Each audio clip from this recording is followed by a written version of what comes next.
जी अस्सलाम वालेकुम students, I hope you all will be fine.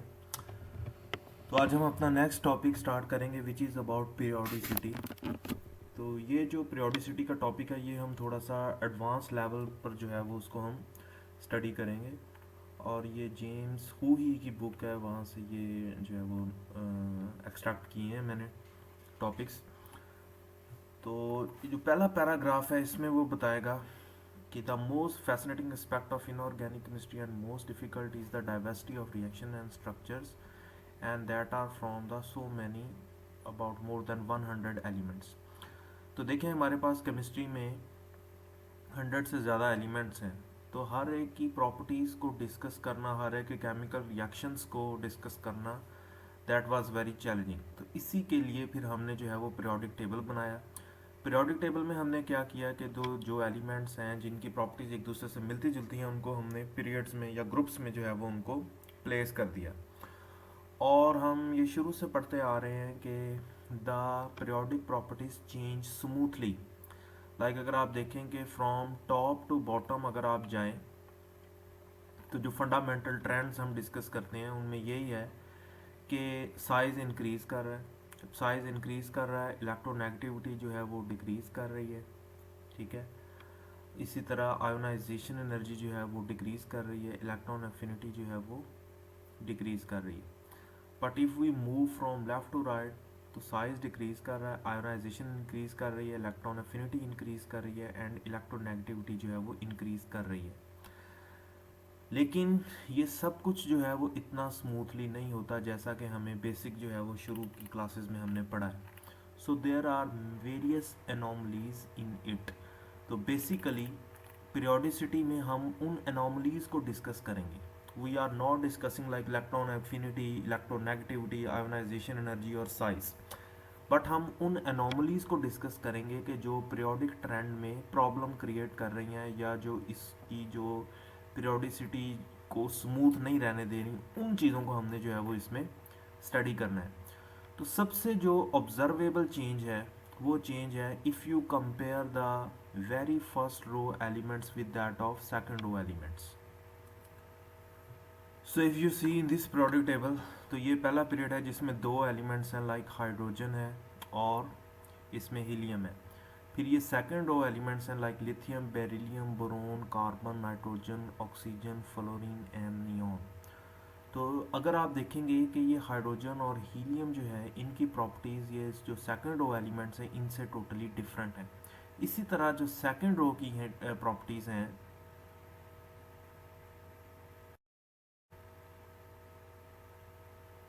तो जो सेकंड रो की प्रॉपर्टीज़ हैं वो थर्ड रो वाले एलिमेंट्स की प्रॉपर्टीज़ से जो है वो बहुत ज़्यादा डिफरेंट हैं।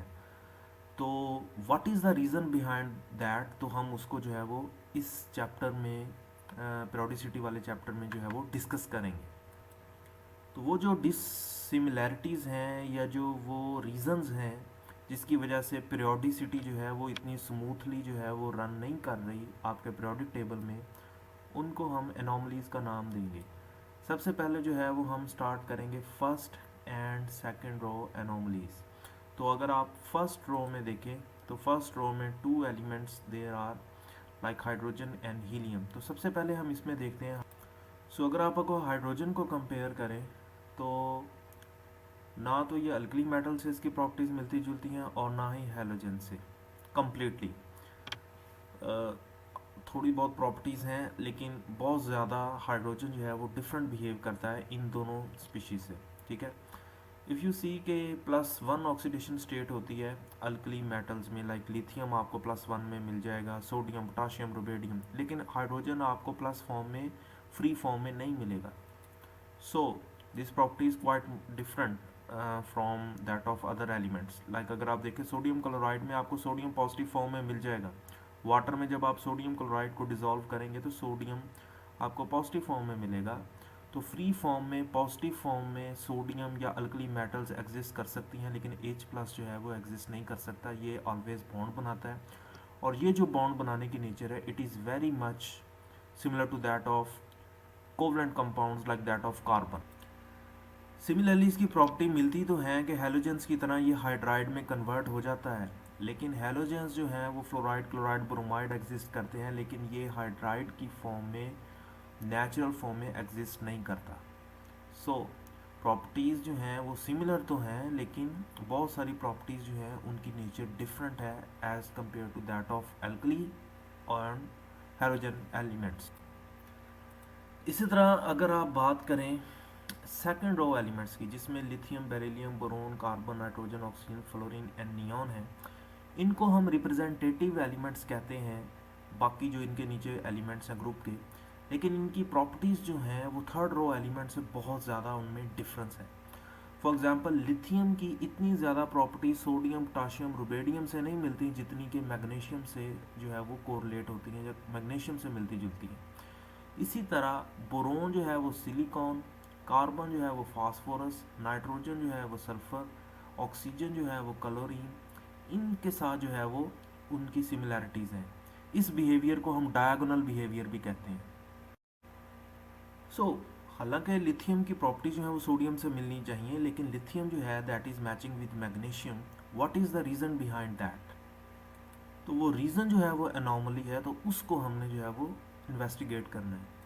तो before jump into the notes, तो इसमें जो मैटर चीज़ करती है वो करती है इनका ओवरऑल इनकी अट्रैक्शन या इनकी अट्रैक्टिंग पावर। तो अगर आप देखें कि लिथियम जो है वो पीरियोडिक टेबल में लेफ़्ट साइड पे है और मैग्नीशियम जो है वो राइट साइड पे है, ठीक है।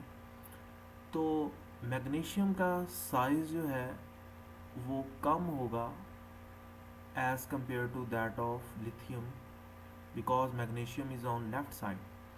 लेकिन मैग्नीशियम और लिथियम का साइज़ जो है वो बैलेंस हो जाएगा, वो इसलिए कि मैग्नीशियम जो है वो लेफ़्ट साइड पे तो है, तो लेफ़्ट साइड पे न्यूक्लियर चार्ज तो ज़्यादा होता है, जिससे इसका साइज स्मॉल होगा। लेकिन ये जो है वो बेरिलियम से एक पीरियड नीचे है, ठीक है, तो ग्रुप में सेकंड नंबर पर है, तो इन दोनों का साइज जो है वो फिर कंपेरेबल हो जाएगा।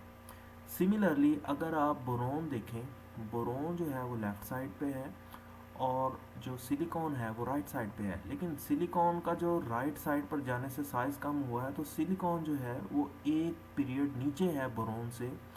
तो as a result of this जो सिलिकॉन और बोरोन है इसका साइज़ जो है वो एक जैसा हो जाएगा। जब एक जैसा साइज़ होगा इट मीन्स कि न्यूक्लियस की अट्रैक्शन की पावर वो एक जैसी हो जाएगी, या जिसको हम कहेंगे कि न्यूक्लियर जो इलेक्ट्रॉनिक चार्ज डेंसिटी है वो एक जैसी हो जाएगी, जिसकी वजह से फिर इनकी प्रॉपर्टीज़ जो हैं वो आपस में मिलती हैं। ये वजह है lithium is showing more properties with magnesium, boron silicon के साथ मैच करता है, कार्बन फास्फोरस के साथ, नाइट्रोजन जो है वो सल्फर के साथ। सेकेंड अब हमने देखना है कि why lithium is not showing so much properties with sodium. तो अगर आप केमिकल रिएक्टिविटी या बॉन्डिंग के लिहाज से देखें तो एक इनमें जैसे जैसे हम नीचे जा रहे हैं वो एक और डिफरेंस आ रहा है। देखिए जो पहले दो एलिमेंट्स हैं उसके पास सिर्फ एस ऑर्बिटल है, जो सेकंड रो एलिमेंट्स हैं उनके पास सिर्फ एस और पी ऑर्बिटल है, इनके पास डी ऑर्बिटल नहीं है क्योंकि सेकंड शेल में सिर्फ दो ऑर्बिटल्स होते हैं। थर्ड जो रो एलिमेंट्स हैं उनके पास एक एक्स्ट्रा डी ऑर्बिटल भी है। एक्स्ट्रा डी ऑर्बिटल होने का मतलब ये है कि इनका कोऑर्डिनेशन नंबर जो है वो सेकंड रो एलिमेंट से ज़्यादा होगा। डी ऑर्बिटल की वजह से lone pairs, bond pairs, pi bond, बहुत सारी ऐसी पॉसिबिलिटीज़ बन जाती हैं जो कि सेकंड रो एलिमेंट्स में नहीं होती। तो इसी वजह से second row is showing different properties as compared to third row elements. Now कैसे सेकंड रो एलिमेंट्स जो हैं वो थर्ड रो एलिमेंट से डिफरेंट बिहेव करते हैं, तो इसकी एग्जांपल है ये। हम अगर कंपेयर करें lithium hydroxide and sodium hydroxide, देखें लिथियम का जो है साइज स्मॉल है। जब इसका साइज स्मॉल होगा क्योंकि सेकंड शेल है और इसमें सिर्फ एस और पी होते हैं, तो इसकी जो पोलराइजिंग पावर है वो ज़्यादा है एज़ कम्पेयर टू सोडियम। तो देखिए पोलराइजिंग पावर क्या होती है कि लिथियम पर पॉजिटिव चार्ज है, तो ये जो नेबरिंग आपका एटम है उसके इलेक्ट्रॉनिक चार्ज को अपनी तरफ अट्रैक्ट करेगा। That is what we call as polarising power, कि ये दूसरी स्पीशी के अंदर एक पोलैरिटी जो है वो डेवलप करेगा। पोलैरिटी कैसे डेवलप करेगा कि ये ऑक्सीजन के नेगेटिव चार्ज को अपनी तरफ अट्रैक्ट करेगा, और ये अट्रैक्ट कर रहा है बेटर देन सोडियम। क्यों बेटर कर रहा है? बिकॉज लिथियम का साइज स्मॉल है। जब अपनी तरफ अट्रैक्ट करेगा तो अल्टीमेटली एक रिएक्शन होगा और लिथियम जो है वो ऑक्साइड के साथ मिलकर लिथियम ऑक्साइड बना देगा, जबकि ऐसा कुछ भी नहीं होता सोडियम हाइड्रोक्साइड में। So sodium hydroxide gives no reaction, whereas lithium hydroxide जो है वो लिथियम ऑक्साइड और वाटर में चेंज हो जाता है। इसी तरह ये सेम रिएक्शन जो है वो लिथियम सल्फोहाइड्राइड में भी होता है और लिथियम कार्बोनेट में भी होता है। वेयर एज अगर आप यहाँ पर सोडियम कार्बोनेट डाल दें तो ऐसा कोई रिएक्शन जो है वो नहीं होगा। सो इट मीन्स यहाँ पर लिथियम जो है वो सोडियम से डिफरेंट प्रॉपर्टीज जो है वो शो कर रहा है। नेक्स्ट एग्जांपल आ जाए, अगर आप लिथियम हाइड्राइड लें, देखें जो केटायन होता है उसकी हम पोलराइजिंग पावर को देखते हैं कि वो दूसरे जो स्पीशी है उसके इलेक्ट्रॉनिक चार्ज को कितना अपनी तरफ अट्रैक्ट करता है, और जो इनाइन होता है उसकी हम पोलराइजिबिलिटी चेक करते हैं। और ये चीज़ बहुत अच्छे तरीके से मैंने आपको 5th सेमेस्टर में भी जो है वो इसको समझाया था। तो नेगेटिव आयन की जो है वो पोलराइजिबिलिटी होगी। अब हाइड्राइड जो है, क्योंकि उसमें एक अब प्रोटॉन है और 2 इलेक्ट्रॉन है, तो इसका साइज़ बहुत बड़ा होगा। तो बहुत ज़्यादा जब पोलराइजिबिलिटी होगी और पोलराइजिंग पावर उधर से लिथियम की ज़्यादा है, तो इनके दरमियान बहुत एक परफेक्ट बॉन्ड बनेगा, बहुत स्ट्रॉन्ग बॉन्ड बनेगा, जिसकी वजह से अगर आप देखें इसको आप हीट अप करें तो कोई रिएक्शन नहीं होगा। लेकिन on the other hand sodium hydride का रिएक्शन हो जाएगा और सोडियम और हाइड्रोजन में जो चेंज हो जाएगा। सो इस तरह डिफरेंट रीजंस की वजह से there are various properties that are different. लेकिन जब हम बेसिक लेवल पर पढ़ते हैं तो हम इनको ऐसे स्टडी करते हैं कि लिथियम भी अल्कली है, मेटल है, सोडियम भी है। लेकिन अगर आप डीप स्टडी करें तो first row elements are quite different from second row, and second row are more different than the third row elements. तो इस तरह जो पीरियोडिक प्रॉपर्टीज़ हैं वो स्मूथली नहीं वेरी करती, बल्कि उनमें बहुत ज़्यादा मेजर। सो नेक्स्ट जो है वो यहाँ पर उसने डायगोनल रिलेशनशिप की बात की है, जो कि मैंने आपको पहले जो है वो उसकी अंडरस्टैंडिंग दे दी है कि डायगोनल रिलेशनशिप क्यों डेवलप होता है। क्योंकि जो कंपेयरिंग एलिमेंट्स हैं सच एज ये लिथियम और मैग्नीशियम है, इनका अल्टीमेटली साइज़ एक जैसा हो जाता है। इसी तरह बोरोन और सिलिकॉन का साइज़ एक जैसा है। जब इस एक जैसा साइज़ हो जाएगा तो एक जैसी पोलराइजिंग पावर या पोलराइजिबिलिटी होगी, जिसकी वजह से डायगोनल पोजीशन पर जो एलिमेंट्स हैं वो एक दूसरे के साथ जो है वो ज़्यादा मैचिंग प्रॉपर्टीज़ जो है वो शो करेंगे। तो यहाँ पर ये आगे एग्जांपल दी गई है लिथियम एंड मैग्नीशियम की। तो अगर आप देखें लिथियम नाइट्राइड जैसे बन रहा है वैसे ही मैग्नीशियम नाइट्राइड भी बन रहा है, तो सोडियम नाइट्राइड नहीं बनता। तो ये similarly if you see other example में हमने बेरिलियम को एल्यूमिनियम के साथ जो है वो कंपेयर किया है, and if you see in the periodic table this is beryllium और इसके नेक्स्ट जो है ये एल्यूमिनियम, तो इनका आपस में जो है वो डायगोनल रिलेशनशिप है। सिमिलरली बोरोन एंड सिलिकॉन जो हैं they are showing the similar properties. तो उन प्रॉपर्टीज़ की ये डिस्कशन जो है वो लिखी हुई है। रीज़न जो है वो जस्ट इनका यही है कि क्योंकि इनके साइजेस एक जैसे हो जाते हैं, न्यूक्लियस की अट्रैक्शन की पावर एक जैसी हो जाती है, पोलराइजिंग पावर एक जैसी हो जाती है, या हम चाहे डेंसिटी कह सकते हैं कि वो एक जैसी हो जाती है, जिसकी वजह से ये भी प्रॉपर्टीज़ भी जो है वो एक दूसरे से मैचिंग शो करते हैं। Similar is the with carbon and phosphorus, nitrogen and sulphur, oxygen and chlorine. तो अगर आप देखें इन पे बाकी अगर प्रॉपर्टीज़ में डिफरेंस है तो लुक एट देयर इलेक्ट्रोनेगेटिविटीज़, तो देखिए आप वो कितनी मैच कर रही हैं, जिसकी वजह से इनकी प्रॉपर्टीज़ जो हैं वो बहुत ज़्यादा डिफ़र करती हैं, बहुत ज़्यादा डायगोनल पोजीशन पर जो है वो इनकी प्रॉपर्टीज़ फिर आपस में जो है वो मिलती जुलती हैं। इसके बाद जो हमने नेक्स्ट टॉपिक पढ़ना है वो है the use of D orbitals bye non metals. तो जैसा कि मैंने आपको यहाँ पर बताया है कि जो थर्ड रो एलिमेंट्स हैं उनके पास एक और वेपन है और वो है डी ऑर्बिटल। इस डी ऑर्बिटल की हेल्प से ये अपना कोऑर्डिनेशन शेल बढ़ा सकते हैं, पूरा डी ऑर्बिटल कंज्यूम हो जाएगा और उससे कोई पाई बॉन्ड बनाना है, कोई लोन पेयर बनाने हैं, तो इसमें बहुत ज़्यादा फ्लेक्सिबिलिटी है as compared to the second row elements जिनके पास सिर्फ एस एंड पी है। तो इसी वजह से थर्ड रो एलिमेंट्स जो हैं वो अपनी प्रॉपर्टीज़ को शो करते हैं। नाउ नेक्स्ट जो हमने टॉपिक इसमें डिस्कस करना है कि either D orbital is really involve और कोई और रीज़न है या कोई और मिथ है। तो नेक्स्ट जो है वो हमने ये प्रूव करना है। तो कुछ लोग कहते हैं कि जो प्रॉपर्टीज़ में डिफरेंस है वो डी ऑर्बिटल की इन्वॉल्वमेंट की वजह से है, और कुछ जो है वो कहते हैं कि नहीं डी ऑर्बिटल इन्वॉल्व नहीं होता। So this is a matter of controversy. तो हम इसमें जो है वो बहुत सारे एविडेंस पढ़ेंगे। कुछ एविडेंस जो है वो डी ऑर्बिटल की इन्वॉल्वमेंट के फेवर में होंगे और कुछ जो है वो फेवर में नहीं होंगे। तो फर्स्ट ऑफ ऑल हम देखते हैं एक्सपेरिमेंटल एविडेंसेस जो कि हमें मिलते हैं कि जिनमें डी ऑर्बिटल जो है वो इन्वॉल्व होता है। तो इसमें अगर आप देखें कि जो first row elements second row elements हैं वो सिर्फ sp3 हाइब्रिडाइजेशन तक ही रहते हैं। लेकिन अगर आप देखें कि हमने फिफ्थ सेमेस्टर में किया हुआ है कि जो sodium, magnesium, aluminium, phosphorus, for example PCl5 बनता है, NH3 बनता है, NH5 नहीं बनता क्योंकि नाइट्रोजन के पास डी ऑर्बिटल नहीं है। क्यों? अगर ये होता तो NH5 भी हो जाना था। लेकिन जो फास्फोरस है वो PCl5 बना रहा है, PCl3 भी बना रहा है, तो अपने शेल को एक्सटेंड कर रहा है। ठीक है, तो ये एक तो बहुत बड़ा रीज़न है। सेकंड, इसमें कुछ लोग ये कहते हैं in alternate to d orbital, जो लोग ये कहते हैं कि डी ऑर्बिटल इन्वॉल्व नहीं होता, दे आर सेइंग दैट क्योंकि नीचे को अगर हम जाते हैं तो साइज़ बड़ा हो जाता है, और साइज़ जब बड़ा होता है तो मेटल के पास इतनी स्पेस होती है कि वो बहुत ज़्यादा लिगेंड्स को अपने साथ अटैच कर ले या दूसरी स्पीशीज़ को अपने साथ अटैच कर ले, तो उस वजह से कोऑर्डिनेशन नंबर जो है वो बढ़ जाता है। लेकिन हमने ये एक्सपेरिमेंटली थ्योरीज के ज़रिए स्ट्रक्चर्स को प्रूव किया है और सिग्मा बॉन्ड्स बनते हैं कि yes D orbital is involve.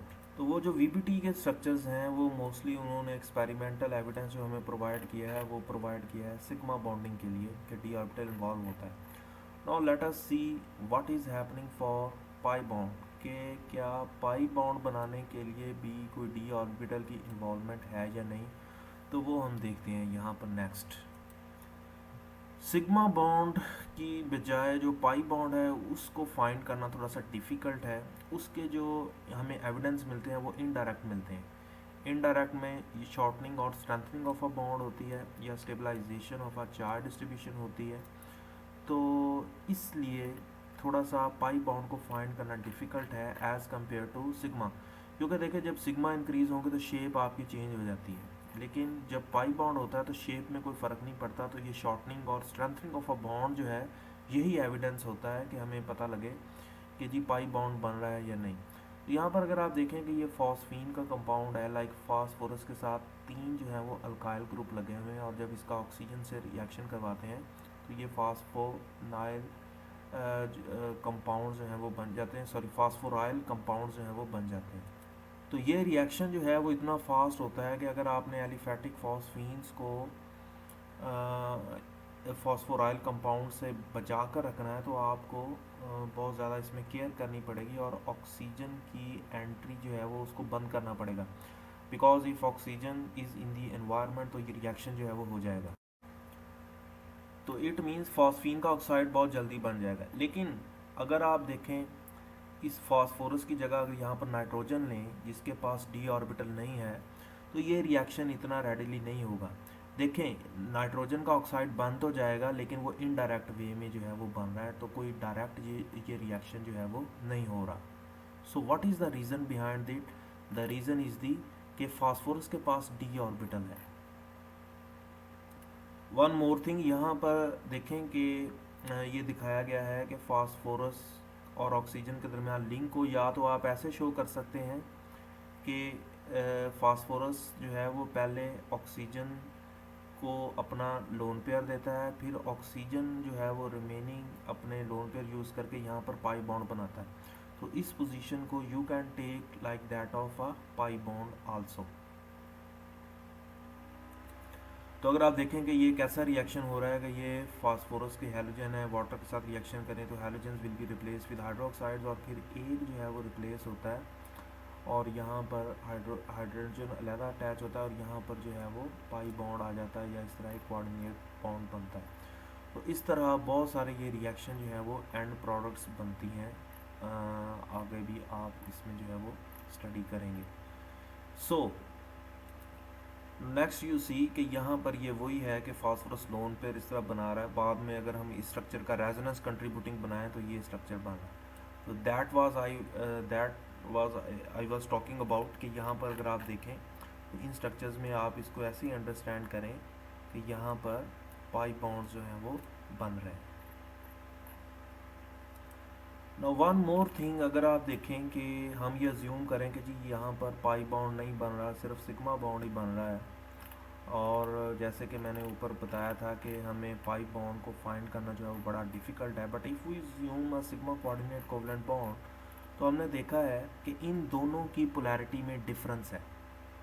Like if this bond is not a pi bond, if this is just sigma bond, तो अगर हम इन दोनों की पोलैरिटीज़ चेक करें तो अमाइन ऑक्साइड और जो फॉस्फीन ऑक्साइड है उसकी पोलैरिटी में फ़र्क है. अमाइन ऑक्साइड जो है उसकी पोलैरिटी है 16.7 और जो फॉस्फीन है उसकी है 14.7.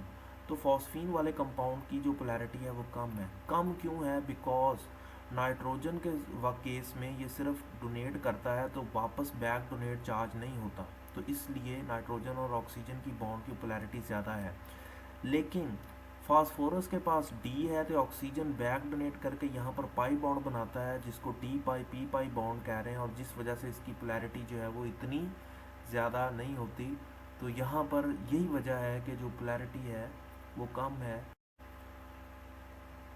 सो दैट इंडिकेट्स के फॉस्फीन ऑक्साइड जो है वो यहाँ पर पाई बॉन्ड जो है वो बना रहा है. एक और एविडेंस जो है ये आपने पहले पढ़ लिया हुआ है, और ये हमने मेटल कार्बोनाइल्स में स्टडी किया था. इफ़ यू सी कि अगर आप यहाँ पर आर ग्रुप के बजाय यहाँ पर आप इलेक्ट्रॉन विड्राइंग ग्रुप लगाएंगे, तो इलेक्ट्रॉन विड्राइंग ग्रुप क्या करेंगे, तो चार्ज को ज़्यादा बैक डोनेट करेंगे. जब ज़्यादा बैक डोनेट करेंगे तो फास्फोरस और ऑक्सीजन की जो बॉन्ड लेंथ है वो कम होगी, स्ट्रेंथ ज़्यादा होगी, स्ट्रेचिंग फ्रिक्वेंसी ज़्यादा होगी. नाउ इफ़ यू सी कि जब आप फास्फोरस के साथ ये फ्लोरीन अटैच करें तो चार्ज बैक डोनेट होगा ऑक्सीजन से फास्फोरस की तरफ टू पाई बॉन्ड. तो अगर आप देखें कि पी ओ की स्ट्रेचिंग फ्रिक्वेंसी जो है वो ज़्यादा है. लेकिन जिस तरह आप हैलोजेंस कम करते जाएंगे तो स्ट्रेचिंग फ्रिक्वेंसी कम होगी, और अल्टीमेटली अगर आप इलेक्ट्रॉन डोनेटिंग ग्रुप लगा दें लाइक मिथाइल, तो स्ट्रेचिंग फ्रिक्वेंसी सबसे कम हो जाएगी, कोई चार्ज जो है वो बैक डोनेट नहीं हो रहा. सो दिस कन्फर्म्स कि यस फास्फोरस और ऑक्सीजन के दरमियान पाई बॉन्ड बन रहा है, और पाई बॉन्ड बनने का एक ही रीज़न है, और वो है involvement of D orbital. So what we are discussing the factors जो कि फेवर कर रहे हैं डी ऑर्बिटल की इन्वॉल्वमेंट को. और डी ऑर्बिटल हम क्यों पढ़ रहे हैं? क्योंकि because we are discussing the anomalies in the periodicity, और यहाँ पर हम थर्ड रो को डिस्कस कर रहे हैं जिसमें हम ये कह रहे हैं कि सेकंड और थर्ड में डिफरेंस मेजर क्या है, कि सेकंड के पास डी ऑर्बिटल नहीं है, वेयर एज जो थर्ड रो एलिमेंट्स है उसके पास डी ऑर्बिटल है. सेकंड जो एविडेंस है वो एनर्जी बॉन्ड एनर्जीज का है. अगर आप देखें तो फास्फोरस और ऑक्सीजन की बॉन्ड एनर्जी है 500 to 600 kilo joule per mole, whereas जो नाइट्रोजन और ऑक्सीजन जिसमें बैक डोनेट नहीं हो रहा चार्ज, उसकी जो एनर्जी है वो 200 से 300 किलो जूल है. दैट इंडिकेट्स कि yes there is a pi bond. तो अगर आप देखें यहाँ पर इलेक्ट्रोनेगेटिविटीज़ हैं, और इस तरफ जो है वो स्ट्रेचिंग फ्रिक्वेंसी है. तो अगर आप देखें जिस तरह आप इलेक्ट्रोनेगेटिविटी कम करेंगे, स्ट्रेचिंग फ्रिक्वेंसी की वैल्यू भी जो है वो कम हो रही है. दैट आल्सो इंडिकेट्स कि आपका जो है वो पाई बॉन्ड बन रहा है, और पाई बॉन्ड बनने का रीज़न जो है वो क्या है? वो रीज़न है only the formation of pi bond by involving D orbital. Similarly एक और कंपाउंड के साथ कंपेयर किया गया, ये जिलाइड्स हैं, फॉस्फोनियम जिलाइड्स है, यानी कि ये वाला स्ट्रक्चर है, और इसकी जगह अगर आप जो है वो अमोनियम जिलाइड्स बनाएं, तो देखा यह गया है कि अमोनियम जिलाइड्स आर मोर रिएक्टिव. देखें जब भी किसी स्पीशी के अंदर चार्ज सेपरेशन होगी तो वो स्पीशी रिएक्टिव होगी, क्योंकि अब इसमें पाई बॉन्ड बन जाता है तो वो चार्ज सेपरेशन जो है वो नलीफाई हो जाती है, ये मॉलिक्यूल एक न्यूट्रल बन जाता है, तो ये इतना रिएक्टिव नहीं होगा जितना कि ये अमोनियम जिलाइड होगा. तो अगर आप देखें कि अमोनियम जिलाइड जो है वो रिएक्टिव है, और इसके ऊपर जो चार्ज सेपरेशन है वो बड़ी परसिस्ट करती है. सो फास्फोरस के केस में ऐसा नहीं है. तो ये भी फैक्टर जो है फेवर करता है कि yes there is involvement of D orbital in making pi bond. So ये था आज का लेक्चर. आई होप आपको इसकी अंडरस्टैंडिंग हो गई होगी, but if you have any question let me know. Okay, thank you. अल्लाह हाफिज़.